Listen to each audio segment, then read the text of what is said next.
Bien, muy buenas tardes. Bienvenidos a una nueva edición de estos talleres tan característicos ya con DKV en los 20 años del foro, donde el bienestar siempre juega un papel importante. Hoy vamos a hablar del bienestar, vamos a hacerlo en esta jornada del 15 de junio con DKV, que la conocéis todos vosotros, empresa líder en los seguros de salud, pionera y sobre todo una de las grandes organizaciones hablando de seguros de salud en torno a personas, a empresas, talleres muy prácticos con el foro de recursos humanos, especialmente desde el punto de vista del bienestar y dándole la bienvenida dentro de un tema que es muy interesante, sobre todo a raíz de la pandemia, un asunto que juega un primer plano. Siempre le preguntamos a los directores de recursos humanos hace años bueno, estaba en el ranking de los 5 grandes temas. Bueno, pues después de la pandemia ha pasado a ocupar y ya no lo ha dejado ese pole position, esa primera posición en grandes asuntos de las organizaciones, del mundo de los recursos humanos, de las personas y por ende del talento, que tiene mucho que ver con el bienestar como eje transversal con empleados y con clientes, los temas que realmente vamos a tratar en esta webinar que tenéis aquí. Irán surgiendo cuestiones, no tenemos ninguna prisa hasta las 5 de la tarde, durará unos 50 minutos aproximadamente este encuentro. Gracias a las personas que estáis en directo y también a todas las que escucháis en diferido estos encuentros. Algunos avisos antes de empezar, tendremos oportunidad en las preguntas del chat y lo que es importante que al ser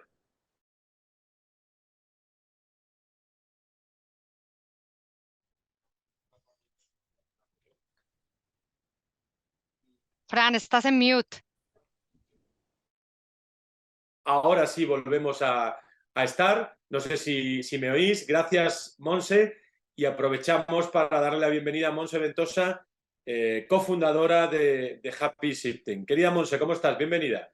Muy bien, muchas gracias. Muchas gracias por invitarme.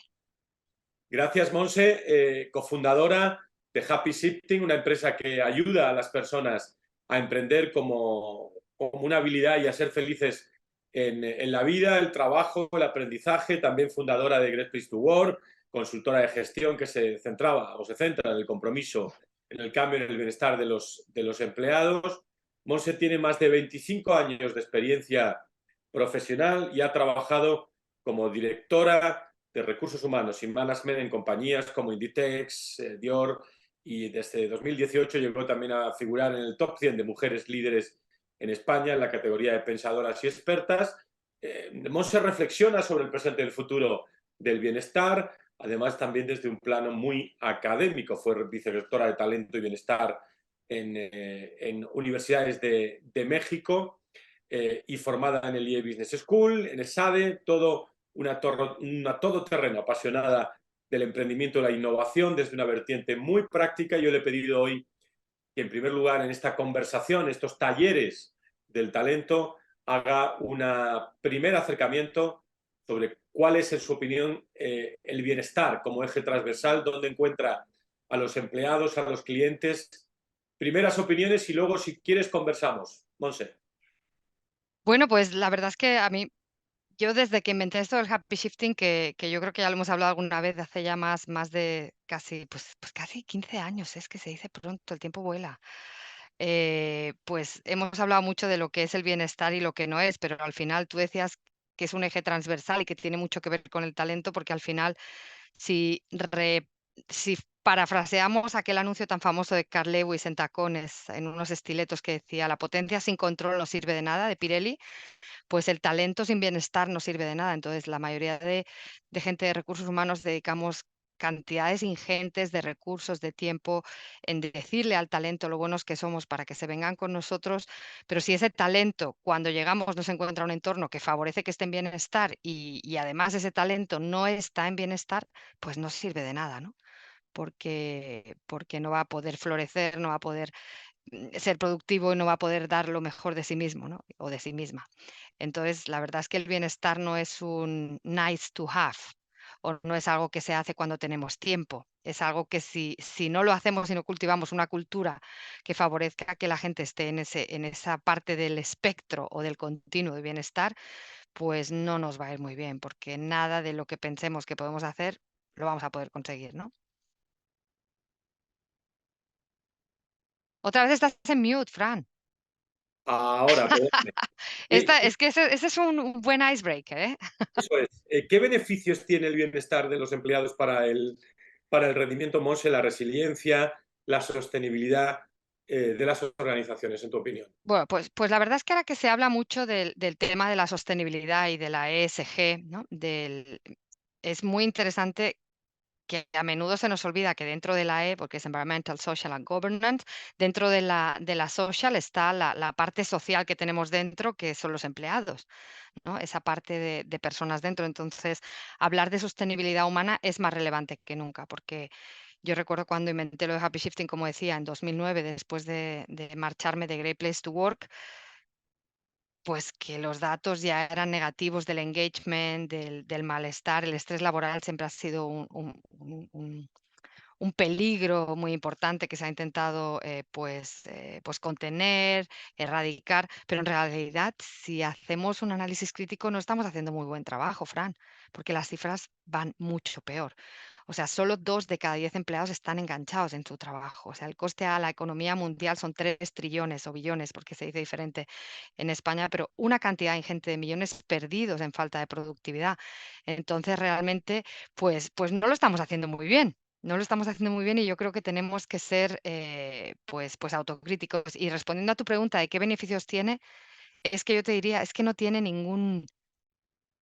nada negativo fomentar una cultura de bienestar, porque vamos a tener personas productivas, comprometidas, enganchadas, sanas, entusiasmadas, resilientes, que van a ser más felices en su vida y más felices en el trabajo. Entonces la empresa va a ser mucho más feliz. Yo me acuerdo cuando empezaba en Great Place to Work y tenía que contar a la gente que ser una mejor empresa trae mejores resultados. Y ahora, aunque todo el mundo parece que se lo cree, aún sigo escuchando a menudo, ay, es que ahora no es el momento porque estamos haciendo, porque ahora estamos haciendo un proyecto de productividad o porque estamos haciendo, aún pensamos que el bienestar es hacer yoga en el trabajo, tener masajes o futbolines, ¿no? Y eso no es lo que es ser un great place to work y eso tampoco es tener bienestar. Entonces yo diría que la ventaja que tiene crear una cultura del bienestar en ese eje transversal, que me gusta mucho cómo lo planteas, es que realmente vamos a conseguir lo más importante, que es conseguir nuestros objetivos y conseguir que nuestros clientes pues se queden enganchados y enamorados de nuestra empresa y de nuestros y eso solo podemos conseguir si nuestros empleados están en bienestar, ¿no? Que se dice así, parece muy sutil, muy, pero no. Al final se habla mucho, Monse, y en este taller lo que se trata también es lanzar los puntos de reflexión para que nos escuchen los que están en directo, en diferido y puedan Ujú, reflexionar en sus organizaciones. Se habla de la cultura, ¿no? Se habla de la cultura desde todos los rincones mm, de la organización.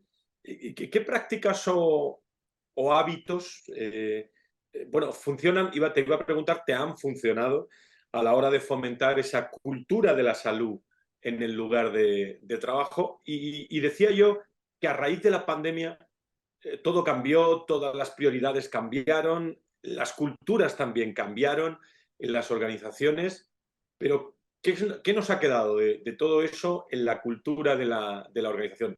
¿Algo para no irse? ¿Algo para consolidar? ¿Cuál es tu opinión? Pues la verdad es que yo creo que lo más importante es que sí se puede. Es decir, yo recuerdo haber hablado, y tú también te acordarás, cuando hablábamos del teletrabajo, hará 10 años, la gente decía, hombre, ¿eso qué es? Y sí se puede. O sea, hasta en un país como México, yo recuerdo que tuvimos que hacer que 60.000 alumnos, cuando estaba en el TEC de Monterrey, que allí me pilló el COVID, 60.000 alumnos en 48 horas pasaran online. Y eso implicaba 2.000 colaboradores y 10.000 profesores, ¿no? De la noche a la mañana. Y se pudo, ¿no? Y lo mismo, lo que siempre habíamos pensado que no se podía, se pudo. Entonces, yo creo que lo que nos deja la pandemia es que se puede hacer mucho más de lo que pensamos. y que la necesidad agudiza el ingenio. Entonces, lo que pasa es que, si tú me preguntas qué es lo que tendría que quedarse, creo que es algo que ya se está yendo en algunos casos, que es esa cultura de confianza, esa cultura de que la gente puede ser ella misma, porque eso es lo más importante, crear los espacios para que la gente confíe en las empresas, crea que lo que les estamos diciendo es verdad y recuperen la esperanza en que el cambio que les estamos pidiendo que hagan, que sea el que sea, va a ser mejor que la situación actual. Y si te fijas, la mayoría de veces es al revés.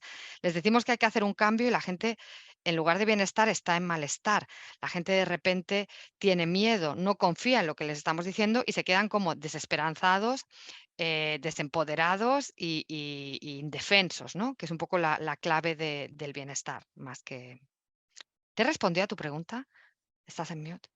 Perfectamente. Es que yo me enrollo, ¿eh? Tú me haces preguntas, Fran, y yo me voy. Cuando acabas, pero es verdad en esta reflexión, en este taller que estamos hablando de bienestar, cómo influye, Monse, el talento, ¿eh? En estos momentos, en un doble aspecto, diría yo, en la percepción a la hora de la selección y también una vez nos hemos incorporado a las organizaciones, la salud, el bienestar, que es lo que estamos tratando de cara a empresas y a personas, se convierte en un variable importante para que personas que están dudando si quedarse, no quedarse en las organizaciones o cambiarse de empresa, pues a lo mejor esa distancia corta entre el bienestar y la organización, cómo lo percibe, luego te Mm. preguntaré algo de la individualización de todo esto, ¿no? Pero el talento y bienestar, dos variables importantes. Sí, es que si tú piensas, el talento es el valor que tiene una persona. El talento es no solo lo que puede hacer ahora, sus competencias, su capacidad de aprendizaje, el learning agility, su capacidad de de adaptarse al cambio, la flexibilidad cognitiva, todo lo que además un entorno más demandante que nunca que tenemos.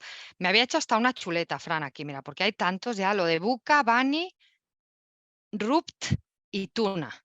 Turbulent, uncertain, novel and ambiguous, Rupt, rapid, unpredictable, paradoxical, tangle. Entonces, todo esto hace que, ¿para qué traemos talento? Para que nos ayude a superar los retos que tenemos como organización, como función en cada una de sus áreas.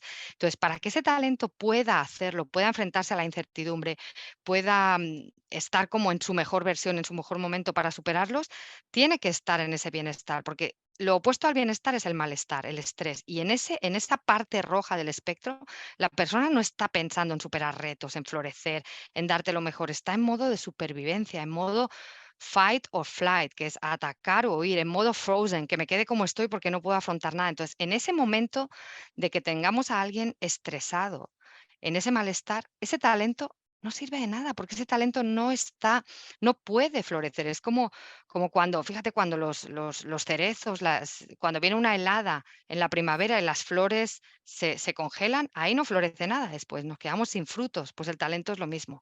En realidad, si lo traemos y no somos capaces de crear un entorno en el que pueda florecer y fluir, pues se va a quedar en eso, en una promesa incumplida, como la promesa incumplida que hacemos a nuestros clientes y no cumplimos cuando tenemos culturas basadas en el miedo, basadas en el malestar, gente estresada, gente al límite.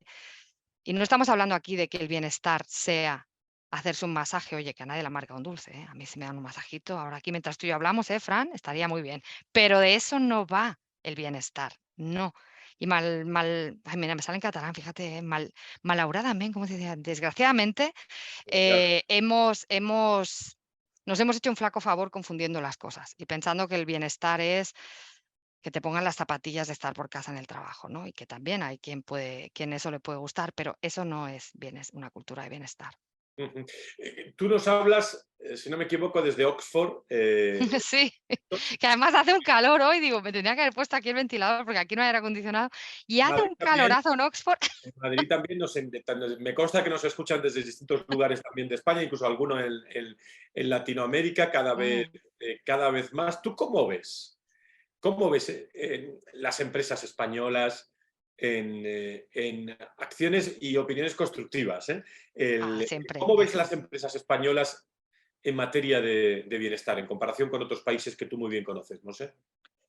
una pregunta interesante, porque, porque yo lo que observo globalmente y por suerte, pues he podido no tener una visión ahí súper global, pero sí que haber, vivido, estar viviendo en distintos países y trabajar con distintas organizaciones. Este tema del bienestar, en una medida o en otra, preocupa a todas las organizaciones. Y yo creo que las empresas españolas, si se caracterizan por algo, es que intentan estar siempre a la cabeza, es decir, son un referente y a veces el hacer más con menos es pues algo que a mí siempre me llamó la atención y cuando estaba pues ahí, por ejemplo, en Great Place to Work y hacíamos los rankings, pues luchaba mucho por posicionar y superar ciertas diferencias porque a veces las empresas de España tienen que cubrir algunos gaps que la legislación nos pone palos en las ruedas, ¿no? Yo la verdad que al llevar unos años fuera de España, cuando veo que ahora todo el mundo tiene que fichar, digo, pero ¿cómo? Que la gente no tiene budget porque se lo tiene que gastar en estas herramientas que son ya muy básicas y que a veces pueden ser contraproducentes, pues me pregunto que en qué están pensando nuestros dirigentes, ¿no? Por ejemplo, un país como México, que en otras cosas va mucho más atrasado, pues en eso va mucho más adelantado, ¿no?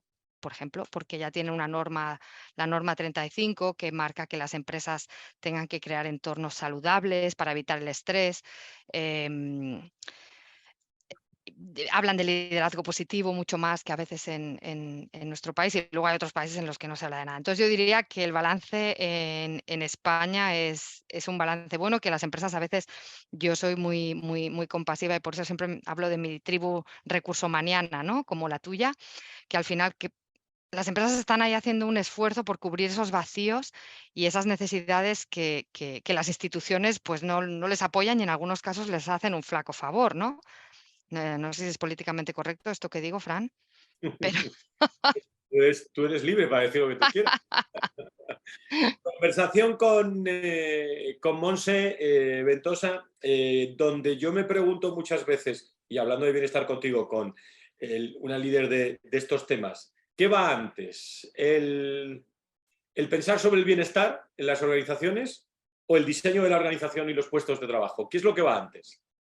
ay, es que yo creo que el problema es que no va una antes y otra después. Es que hay que pensar ese diseño de los puestos, esas medidas de productividad con el bienestar en mente. El bienestar no es algo que es aparte, es como, recuerdo que alguien me dijo una vez, un proyecto de cambio que hizo una persona que tenía un bajo liderazgo, y dice, no, yo es que ahora ya me he estudiado todo y ya voy a ser una buena líder a partir de ahora.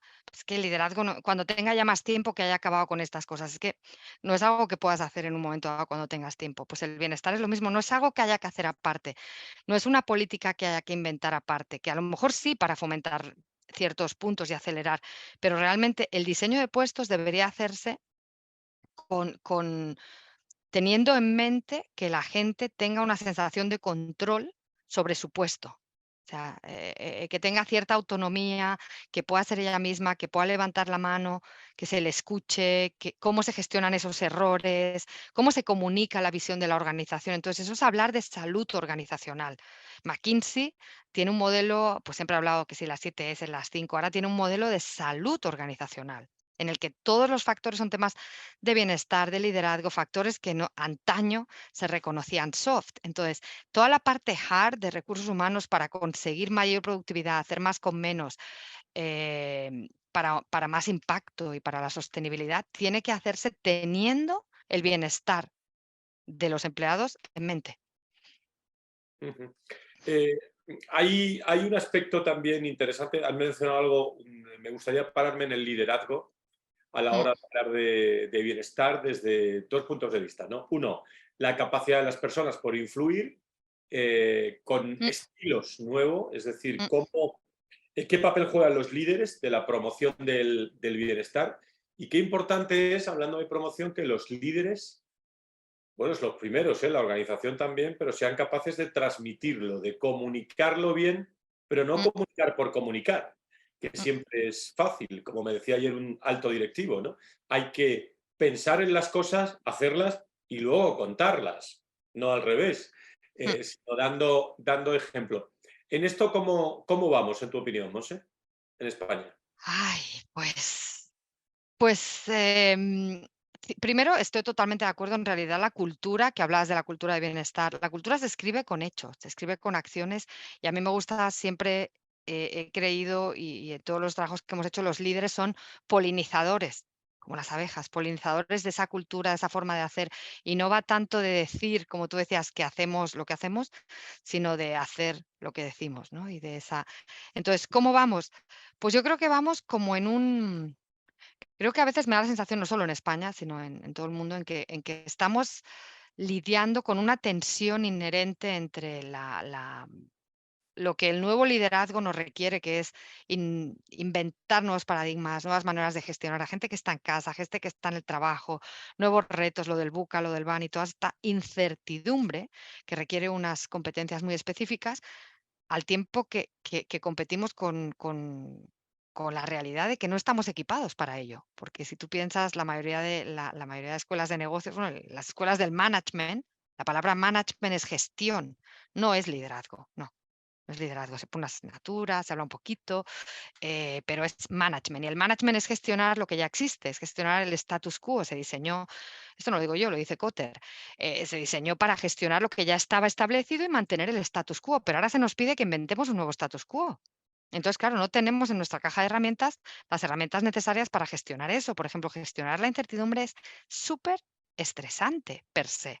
Y si unas personas tienen en su caja de herramientas todo lo necesario para gestionar la certidumbre y de repente le decimos, no, no, ahora tienes que gestionar la incertidumbre, pues es que no podemos, ¿no? Es como pedirle peras al olmo, literalmente. Entonces, pienso que esa tensión es lo que estamos viendo hoy en día en nuestro país y en todos los países, ¿no? De cómo equipar a nuestros líderes, porque no hay que olvidar algo, los que más han sufrido y sufren ese estrés y esa incertidumbre y ese no estar preparados para una realidad que ya está aquí, son los líderes, ¿no? Y a veces se nos hace muy fácil decir, ay, es que los líderes y los managers tienen la culpa. La gente se va de los jefes, no de las empresas. Bueno, pues, ¿a quién forman los líderes, no? Pues las empresas. Entonces, eso también es poner como cabeza de turco a veces a los líderes. Entonces, lo primero, primerito, como dirían en México, sería equipar a esos líderes con unas nuevas herramientas que hoy por hoy,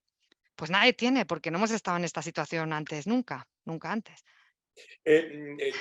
Aviso a partir de las 6:30, de las 4:30 aproximadamente, 5 menos 25. Si hay alguna pregunta, podremos realizarla, bien Sí, a través del chat, o nos atreveríamos, si hay alguna cuestión de viva voz, por eso elegimos esta herramienta para participar, claro. si quiere alguien participar de los invitados.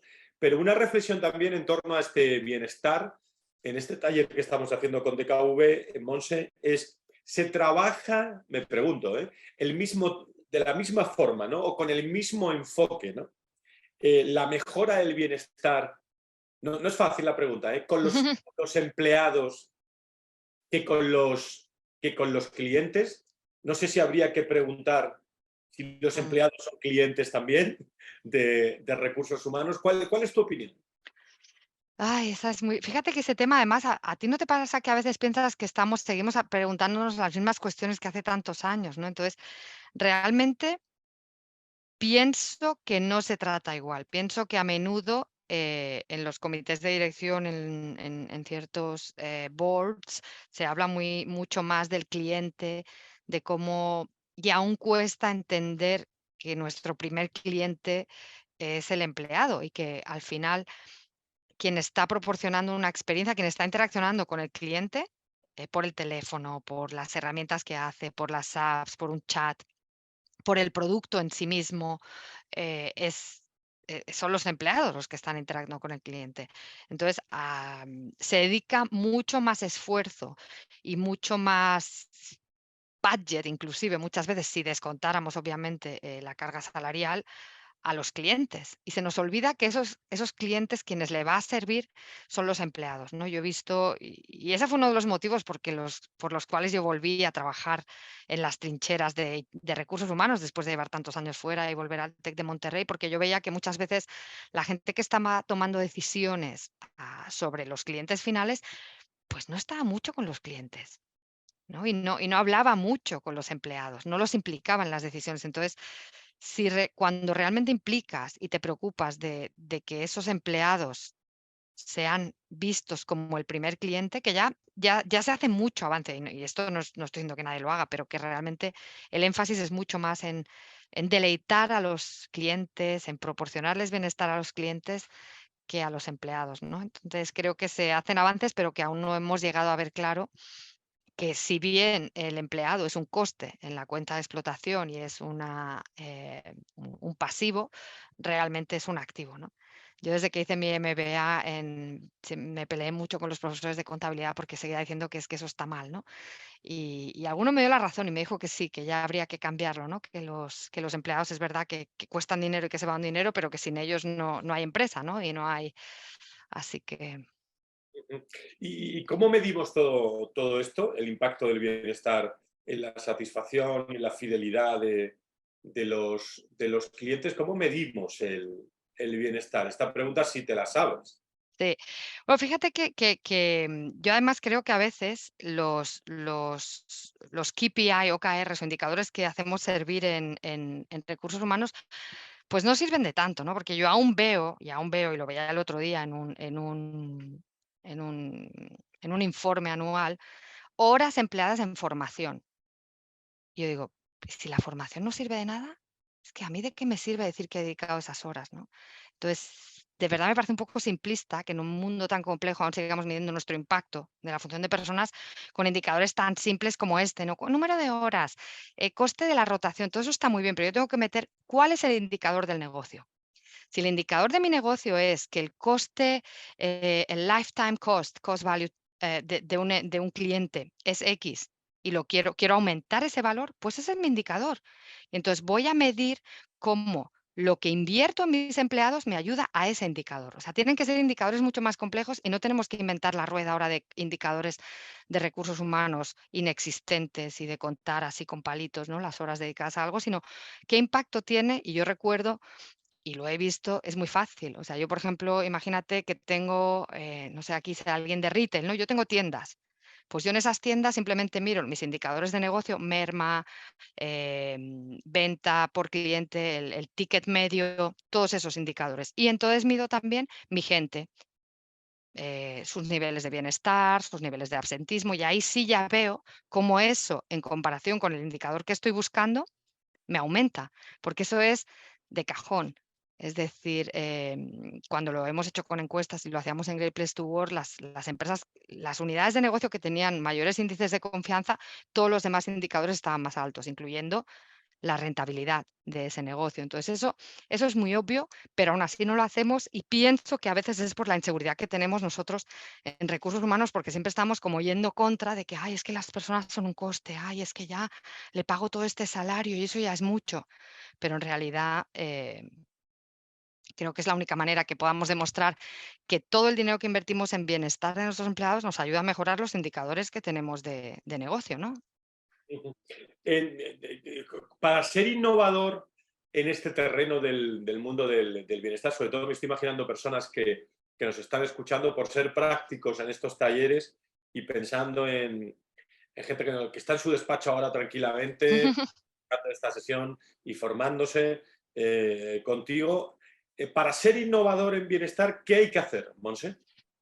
Pues mira, lo primero que hay que hacer para ser innovador en bienestar es adoptar un posicionamiento integral. Es decir, no valen hacer prácticas sueltas por aquí de cosas que parecen muy atractivas, pero que no tienen ese impacto, ¿no? Por ejemplo, pues no se trata ahora de tener las últimas apps en bienestar, porque muchas pues, son demasiado novedosas y son muy fragmentadas, ¿no? Por ejemplo, una muy famosa es Headspace, que yo la he usado muchos años, pero realmente es solo una herramienta de meditación. La meditación no es bienestar. El mindfulness no es bienestar. Entonces, en realidad, lo que tenemos que hacer es irnos al origen, ¿no? Al final, el tema del bienestar es un bienestar integral y tú sabes que yo siempre digo, aquí hay mucha gente que a lo mejor luego les podemos preguntar y que nos digan, oye, tenemos un modelo de bienestar que tiene 3, que tiene 4, que tiene 5 dimensiones. El bienestar tiene 8 dimensiones. Es un modelo que usa Harvard, es un modelo que se basa en el bienestar mental, en el bienestar emocional, en el bienestar físico, que ahí hace muchas cosas la gente, ¿eh?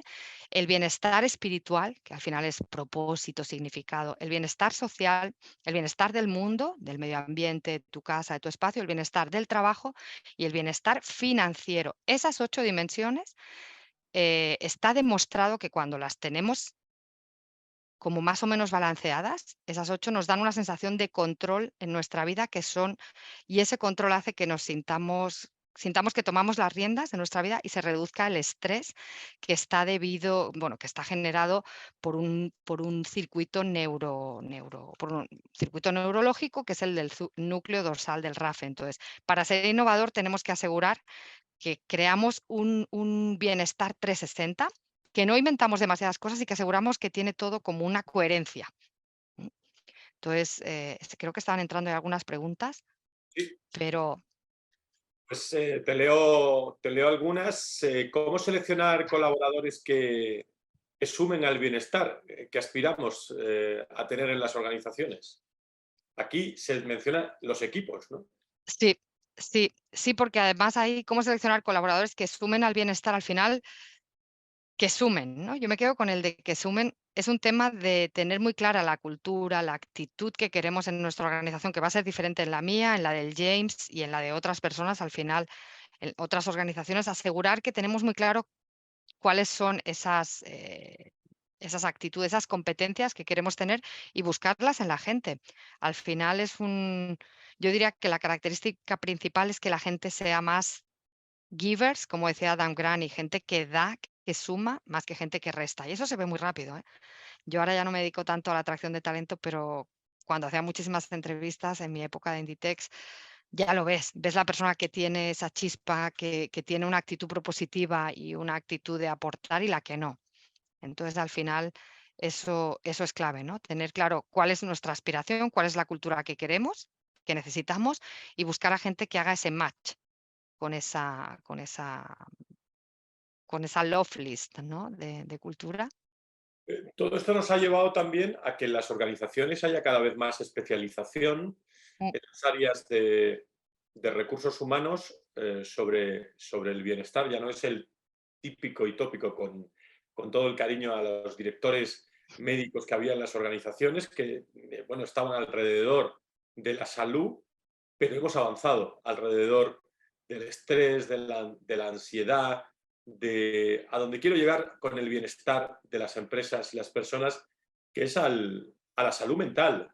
Nunca se ha hablado tanto de salud mental como ahora. Esto es una moda, es una realidad, Monse, es fruto de lo que hemos sufrido en la pandemia, mm. está calando en las organizaciones. Esta es una pregunta, yo creo que muy interesante, porque además, pues es verdad que el estrés no es algo nuevo y que pues los servicios de prevención, los servicios médicos han avanzado muchísimo. Sin embargo, algo que a lo mejor no se ha avanzado tanto es la prevención, ¿no? Del estrés y el cómo se contempla, cuáles son las causas del bienestar. Porque si bien, por ejemplo, se hablaba del patrón de conducta tipo A, de la gente que tiene ciertas características, algo que ha avanzado en los años recientes es la neurociencia. Por ejemplo, Martin Seligman, y esta es una de las claves, Martin Seligman, que es el padre de la psicología positiva, quien antes de ser un psicólogo positivo, pues era un psicólogo tradicional como yo y como muchos, él descubrió que el origen del estrés, de la depresión y de la ansiedad era algo que se llama la teoría de la indefensión aprendida. Esto quería decir que cuando tú ves que te sobrepasan las demandas de tu entorno y no tienes los recursos para afrontarlos, dejas de intentar superarlos y te quedas paralizado, tiras la toalla. Realmente es casi un poco antes de que busques huir o luchar, ¿no? Que es el circuito del cortisol del que más se habla.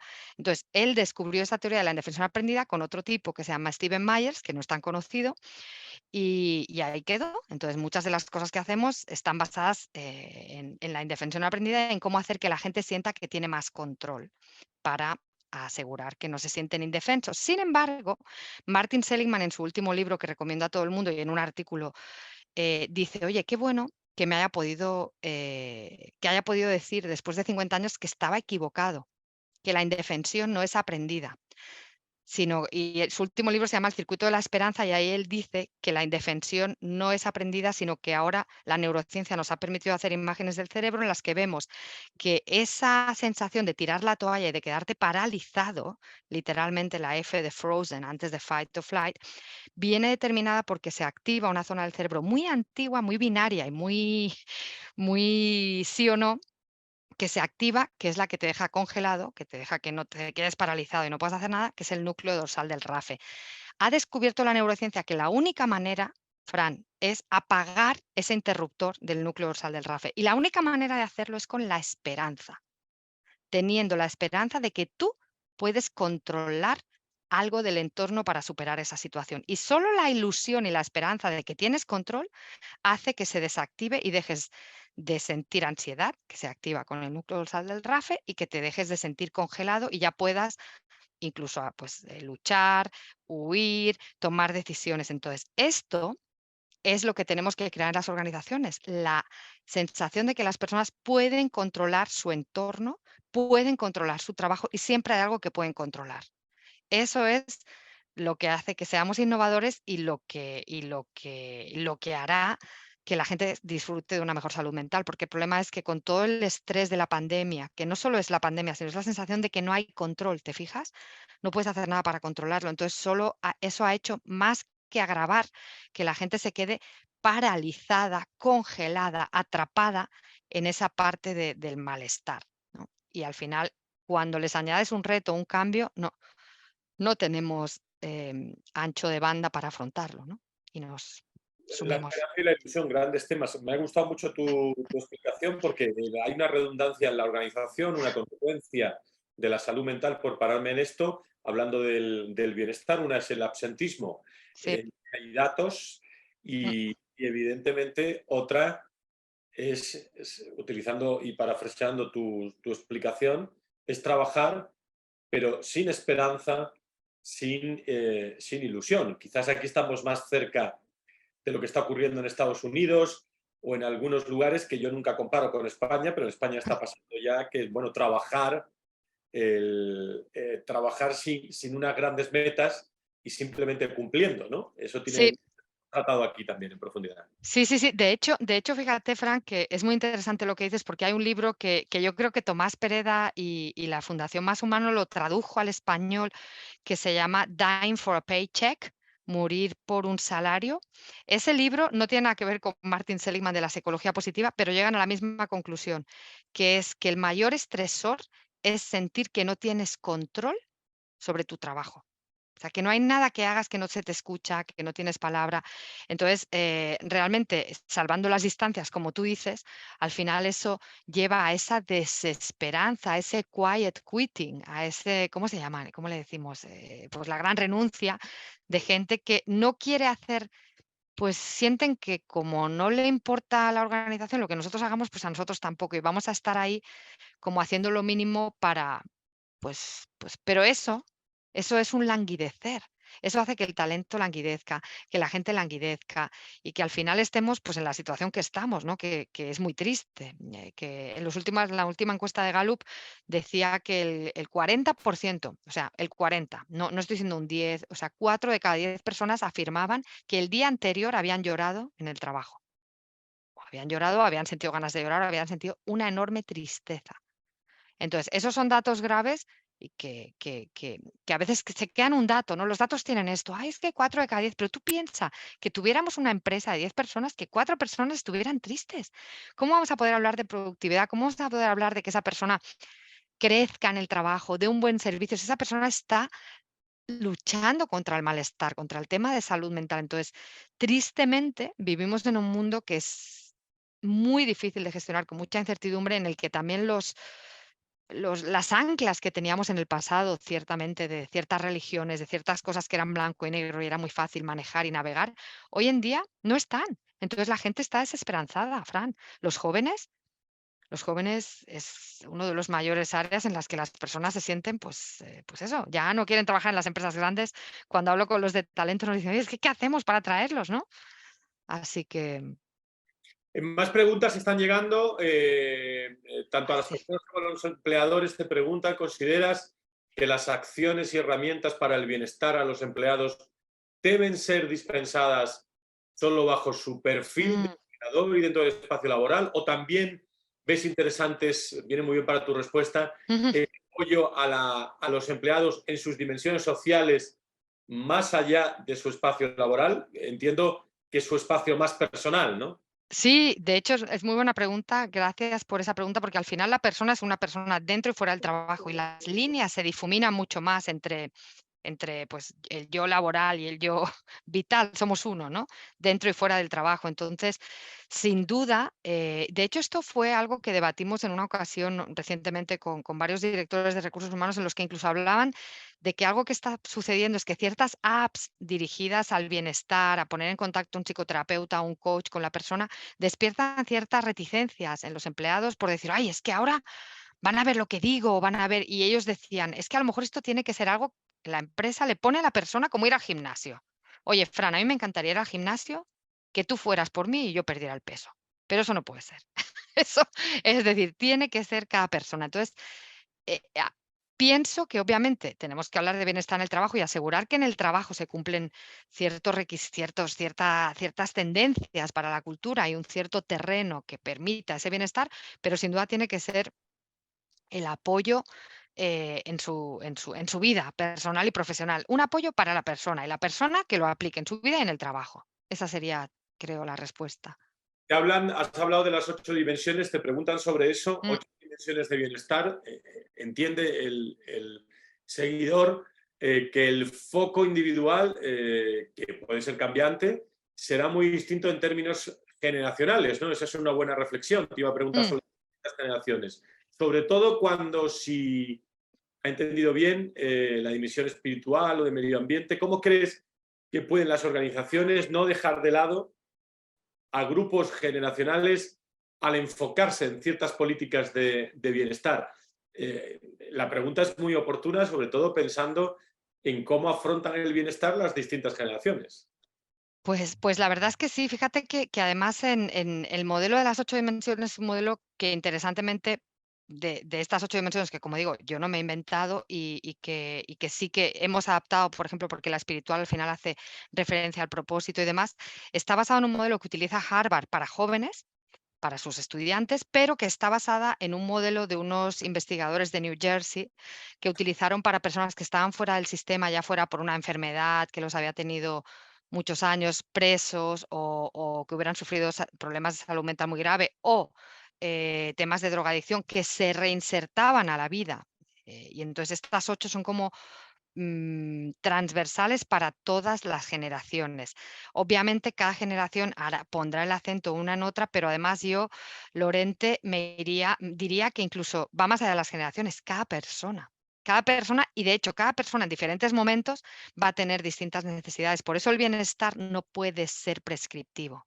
Hoy en día muchos hablan de apps de bienestar cuando haces focus groups y ya hay datos científicos que dicen es que la gente se estresa porque es ahora levántate, ahora bebe agua, ahora corre, ahora saluda al otro, ahora dale las gracias. Lo que a mí me va bien, nadie puede saber qué me va bien a mí porque solo yo sé mis circunstancias personales. Entonces tenemos que hablar más bien de competencias como marcos, como andamios sobre los que construir cada uno nuestra vida y nuestro trabajo y adaptarlas, pero no puede ser prescriptivo porque nadie sabe. Yo no puedo decirte a ti, Frank, que lo que a ti va a aumentar tu bienestar es eh, correr una maratón o subir o comer vegetariano o no. O sea, es como más bien un quitamiedos dentro de los que la persona se va a poder mover, ¿no? Entonces, sin duda, las organizaciones tienen que crear esos marcos, como una autopista, con quitamiedos en los que las personas puedan moverse y elegir. 5 minutos más por mi parte, la recta final de esta charla interesantísima. La verdad que cuando uno tiene la ocasión de compartir con Monse experiencias sobre bienestar, ahora te preguntaré también sobre evolución de Happy Shifting, de tu empresa, pero por último, por mi parte, en este debate que hay en las organizaciones, independientemente de las leyes, pero Ujú, que si hemos aumentado el trabajo virtual, 3 días en la oficina, 2 en casa, 3 en casa, 2 en la oficina. las opiniones de todas las empresas y teniendo en cuenta la importancia del elemento de recurso humano, del bienestar, de la salud, del estrés, de cómo se ha puesto en valor todos estos conceptos relacionados con nuestra forma de estar interna y externamente, es decir, emocionalmente, Mm, desde el punto de vista de salud o desde el mm, punto de vista humano y desde el punto de vista emocional, mm. ha convertido la empresa, la organización Monse, en un punto de encuentro, de reflexión de estos temas, de casi, casi, si me permites, en un club social donde ya trabajamos de forma virtual, nos vemos y es un punto de encuentro para ser mejores en estos aspectos. Ay, esa pregunta es muy interesante, porque además yo recuerdo de hace unos años hablaba con alguien que me cuestionaba, decía: "Es que claro, si hacemos teletrabajo, ¿se va a descapitalizar la cultura?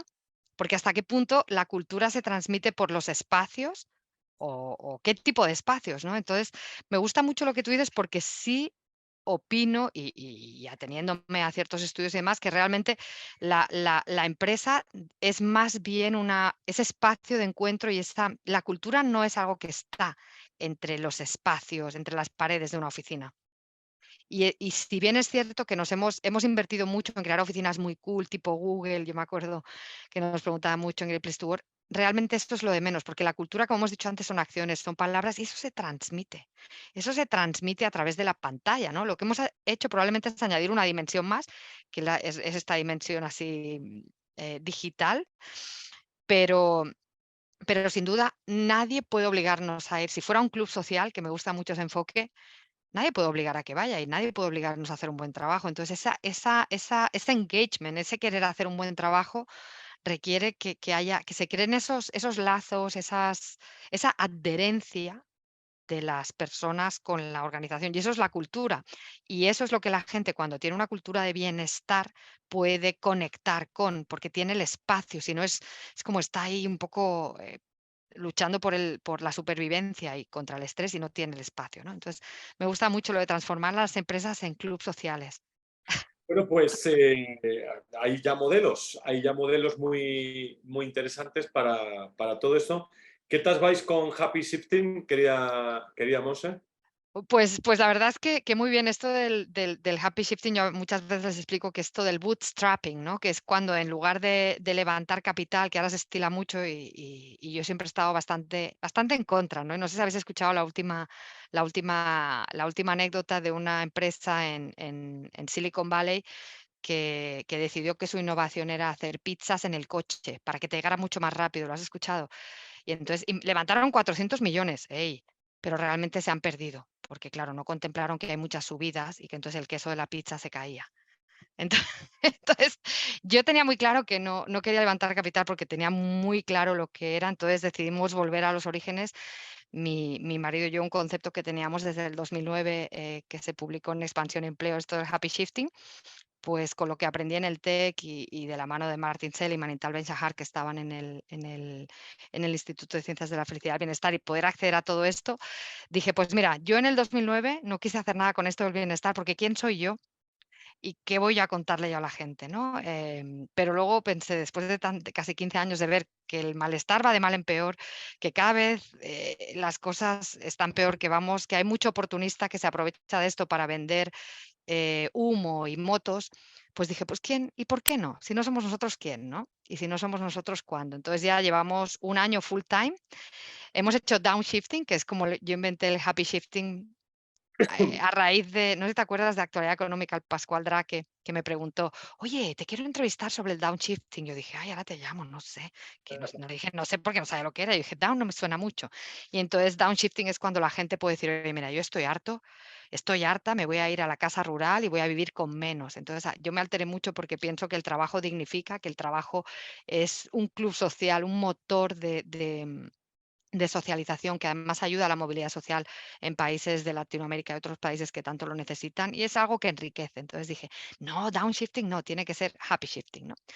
Y ahora, pues 15 años después, un año y medio después de invertir nuestros ahorros y nuestro capital, pues ya estamos listos, estamos empezando a captar a los primeros, bueno, hemos hecho muchas pruebas y ahora ya tenemos la versión más o menos definitiva y, pues, en España, que es donde yo más contactos tengo por todo lo que toda la lata que he dado aquí innovando, pues ya estamos listos, pero como es algo muy escalable, estamos lanzando en inglés, en español, en portugués y en francés, los primeros.